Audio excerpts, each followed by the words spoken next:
There are few cohorts of Australians that most deserve, or that more deserve, our support and assistance than those who are prepared to defend it by serving in our armed forces. And now more than ever, there is an appreciation that there's a toll taken by the work we ask them to do.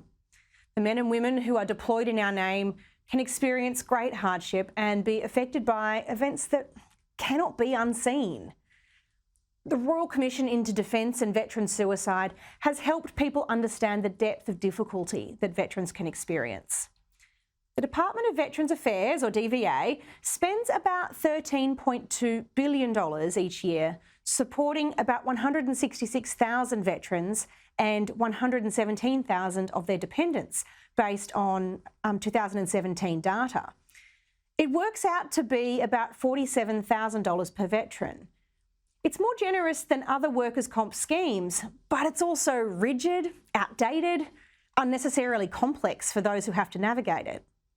In fact, when the Productivity Commission looked into it, they said, despite some recent improvements to the Veterans' Compensation and Rehabilitation system, it is not fit for purpose. It requires fundamental reform. It's out of date and is not working in the best interests of veterans and their families, or the Australian community. It's a pretty serious indictment, but it fits with the feedback I get from many veterans in our community. The Productivity Commission said the system fails to focus on the lifetime well-being of veterans. It's overly complex legislatively and administratively. It's difficult to navigate, inequitable, and it's poorly administered, which places unwarranted stress on claimants. Some supports are not wellness focused, some are not well targeted, and others are archaic, dating back to the 1920s. It recommended a range of sensible reforms around this principle, that a future veteran support system needs to have a focus on the lifetime well-being of veterans. It needs to be redesigned based on the best practice features of contemporary workers' compensation and social insurance schemes, while recognising that there are special characteristics of military service.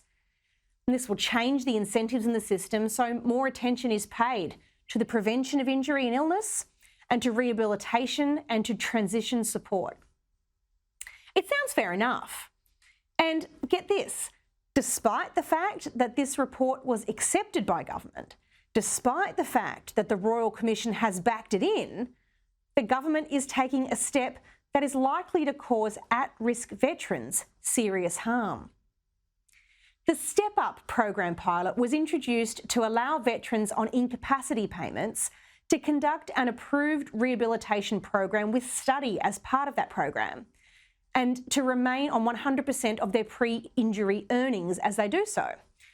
The program incentivises veterans to get off the welfare system, and if they have serious injuries that prevent them from working, it allows them to receive payments while they are retraining themselves for a new role for the rest of their lives. It is a short-term investment that's all about equipping an injured soldier for a meaningful and good-earning career after their service of this nation. Now, the program's due to end on the 30th of June 2023, and the government hasn't committed to continuing it. That means injured veterans face an imminent 25% pay cut, all for being hurt in the service of their country. So vets who are currently studying on the basis of the government telling them they would get their ordinary wage as support to retrain and to cover the cost of that study or training and their ordinary life expenses while they recover from injury, they now face a change in the rules of the game. I'll give you an example from a woman who would prefer not to be named. She's a young female veteran who can't work around the injuries she's sustained. So she enrolled in a nursing course, critical skill in our economy, demand right now, because she was told that she would be supported by the Veteran Step Up as she recovered from those injuries.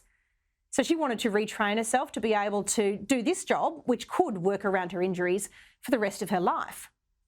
Now, she faces really serious financial choices because she no longer has that certainty.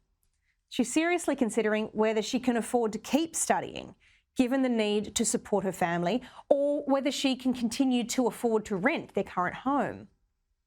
And yet, no one seems to be talking about this.